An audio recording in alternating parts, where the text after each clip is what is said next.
So there's a few frequencies I wanted to talk about that we're going to be faced with integrating, and it may be rough.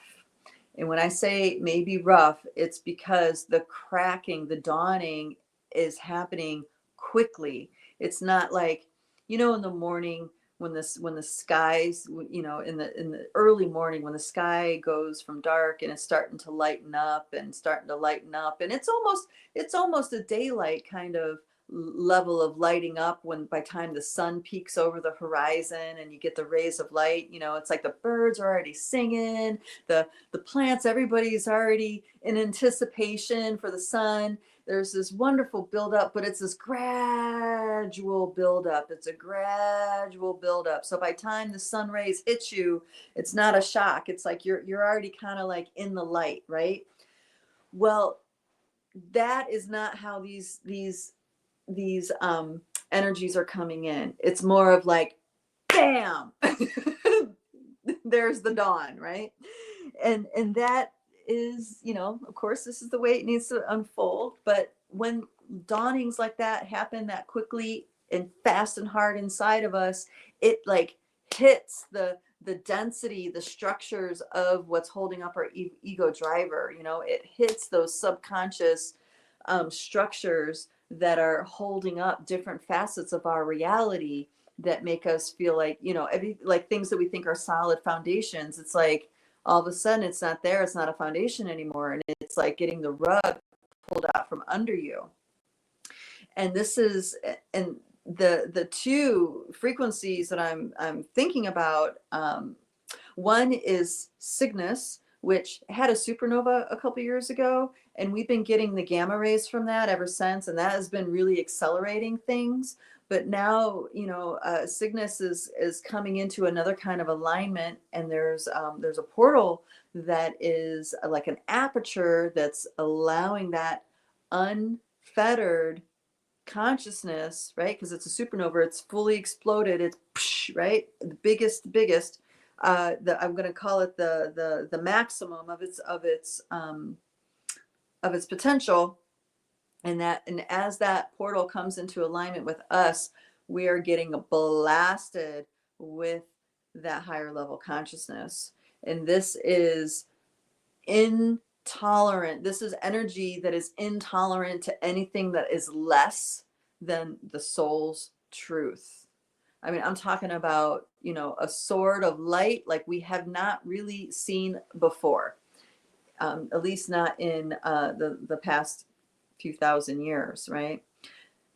And when something like that opens up inside, it's gonna really hit hard for those who maybe thought they knew, right? The other portal coming, and this one feels a lot softer, and maybe it's a grace to add in the intensity of the Cygnus. And this one is for Andromeda. It's only open for a few days. And also, in the meantime, these higher levels of consciousness, cosmic consciousness, are coming in. We have a frequency match inside of us, so it's happening, right? Like that. We still are, we need to remember that we're still swimming in the ocean of that Syrian Stargate energy that has opened and has stayed open, and it has been continuously pouring its consciousness into our reality.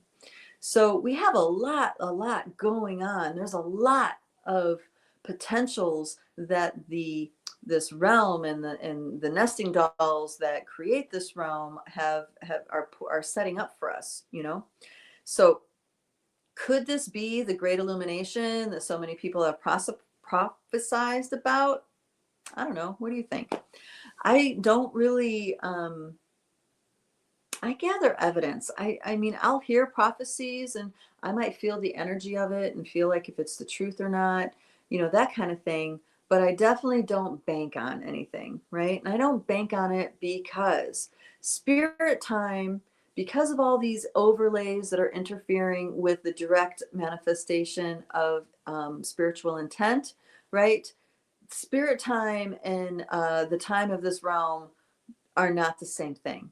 Maybe they're closer than they have been in the past. That could be, but they are not the same thing.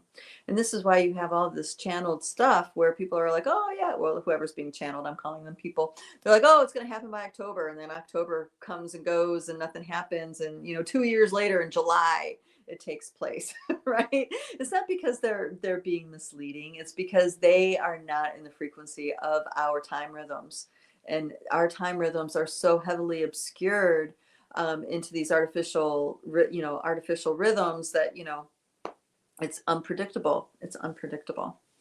And then, as this sudden dawn happens inside and these spiritual lightning sockets start coming in, the parts of us that are based in falsehood are going to get hammered.